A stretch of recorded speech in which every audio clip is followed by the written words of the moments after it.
Assalamualaikum warahmatullahi wabarakatuh. Alhamdulillahirabbil alamin. Wassalatu wassalamu ala asyrofil anbiya wal mursalin wa ala alihi wa ashabihi ajma'in.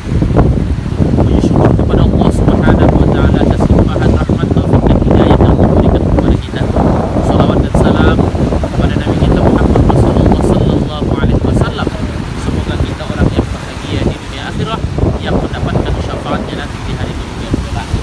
Saudara-saudaraku yang dirahmati Allah, Rasulullah sallallahu alaihi wasallam dalam hadis yang bersumber dari Abi Hurairah radhiyallahu anhu, beliau bersabda, "Arba'un haqqun 'ala Allahi alla yudkhilahumul jannah wa la yudhiquhum na'imaha, wa minul hamd wa akilu riba wa akilu malil yatim bighairi haqq wal 'aqu li walidayhi." Rasulullah mengatakan ada 4 golongan Allah Subhanahu wa taala berhak tidak memasukkan mereka ke dalam surga. Bahkan Allah tidak izinkan mereka mencium harum surga itu. Siapa mereka? Yang pertama kata Rasulullah SAW adalah peminum khamar, orang yang pemabuk. Mereka tidak akan Allah izinkan masuk ke dalam surga. Yang kedua kata Rasulullah, wa akilur riba, orang yang memakan harta riba. Allah mengatakan dalam Al-Quran, wa ahallallahu al-bai'a wa harrama riba. Allah halalkan jual beli dan Allah haramkan riba. Yang ketiga, wa akilu malil yatim bighairi haqq, orang yang memakan harta anak yatim dengan cara yang tidak benar.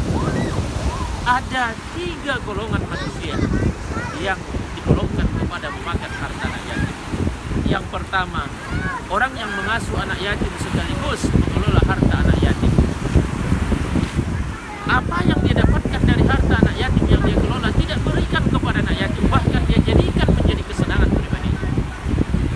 Yang kedua, orang yang tidak mengasuh anak yatim dan tidak mengelola harta anak yatim, tetapi mereka meminta atas nama anak yatim, tapi apa yang dia peroleh tidak berikan kepada anak yatim, tapi dia pergunakan untuk kesenangan pribadinya. Dan yang ketiga, orang yang tidak mengelola harta anak yatim, tidak mengasuh anak yatim, dan tidak pernah meminta atas nama anak yatim, tapi Allah mudahkan rezekinya, Allah sedangkan kehidupannya, banyak hartanya, tapi mereka tidak peduli kepada anak yatim, tidak pernah memberi kepada anak yatim. Maka orang yang seperti itu juga digolongkan kepada memakan harta anak yatim. Keempat, orang yang berhak Allah tidak memasukkannya ke dalam surga, bahkan tempatnya adalah api neraka, adalah orang yang durhaka kepada ayah dan ibunya. Saudara-saudaraku yang dirahmati Allah Subhanahu wa taala, maka kepada kita, mari sama-sama kita jaga. Ketika Allah masih memberikan kesempatan kepada kita hidup bersama orang tua kita, maka jadikan itu jembatan buat kita untuk masuk ke dalam surganya. Jangan jadikan itu sebagai jalan untuk menjadikan kita menjadi anak yang durhaka. Saudara-saudaraku yang dirahmati Allah Subhanahu wa taala, ingat, orang tua itu adalah merupakan jalan untuk mendapatkan ridho dari Allah Subhanahu wa taala. Rasulullah sallallahu alaihi wasallam mengatakan, ridallah fi ridal walidain, ridhonya Allah ada pada ridho kedua orang tua kita. Syuktullah fi syuktil walidain, murkanya Allah ada pada murka kedua orang tua kita. Bagi saudara-saudaraku yang masih ada ayah dan ibunya, hormati, bahagiakan mereka.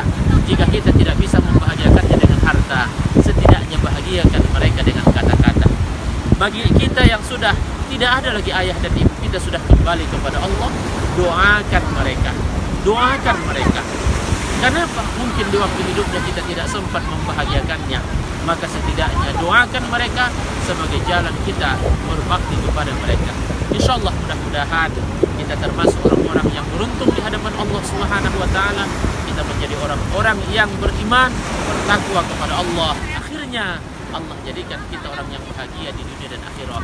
Amin ya rabbal alamin. Saudara-saudaraku yang dirahmati Allah Subhanahu wa taala, dari Pantai Lampu Banda Aceh ini, saya mengajak kepada kita semua, mari kita jauhkan diri kita dari yang 4 perkara ini. Yang pertama adalah menjadi orang yang mengkonsumsi khamar, apakah itu minuman, makanan, atau yang disuntikkan, atau yang dicium, dihirup dan sebagainya. Dan yang kedua, jangan sampai kita termasuk orang yang memakan harta anak yatim. Allah sudah mudahkan, Allah sudah berikan kepada kita halal untuk berjual beli, tapi jangan sampai terjerumus kepada perbuatan riba. Dan yang ketiga, kasihi dan sayangi anak yatim, dan jangan sampai kita memakan harta anak yatim, apakah itu harta mereka atau meminta atas nama mereka atau tidak kepedulian kita kepada anak yatim. Dan yang keempat,